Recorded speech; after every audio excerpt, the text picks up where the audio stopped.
नमस्कार, स्वागत है आपके अपने YouTube चैनल AM स्टूडियो में। मैं आपके सामने एक मोटिवेशनल कहानी के साथ इस कहानी के माध्यम से क्या शिक्षा मिलेगी मैं बताऊंगा।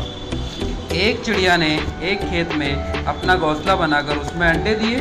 कुछ समय बाद उसमें से बच्चे निकले। चिड़िया दाना लाने के लिए जंगल जाती और जब लौट कर आती अपने बच्चों के लिए दाना लेकर, तो उसके बच्चे बहुत खुश होते थे और दाना चुगते थे।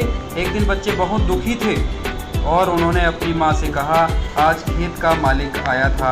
वह कह रहा था कि अब फसल पक चुकी है। वह कल अपने बेटों से कहकर फसल की कटाई के लिए कहेगा। इस तरह तो हमारा घोंसला टूट जाएगा, फिर हम कहाँ रहेंगे। तो चिड़िया ने कहा, फिक्र मत करो, अभी खेत नहीं कटेगा। और अगले दिन सचमुच कुछ नहीं हुआ। बच्चे बेफिक्र हो गए।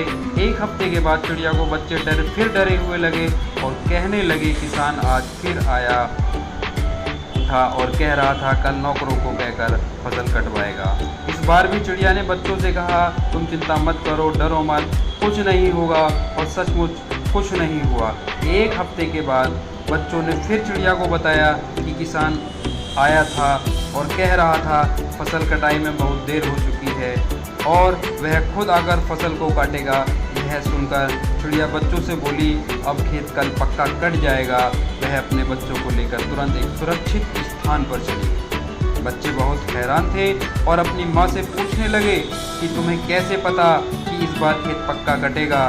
तो वह चिड़िया कहने लगी, जब तक कोई इंसान दूसरों पर निर्भर रहता है तो उसके काम को पूरा होने में सदैव संदेह बना रहता है, लेकिन जब कोई इंसान अपने काम को खुद करने की ठान लेता है तो वह काम ज़रूर होता है।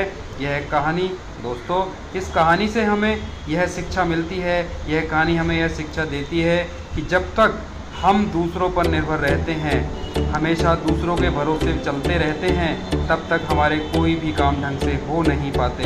लेकिन जिस दिन हम अपने सारे काम अपने हाथ में ले लेते हैं, अपने काम में खुद जुट जाते हैं, तो हमारे काम ज़रूर पूरे हो जाते हैं। तो दोस्तों नमस्कार, आज के लिए इतना ही।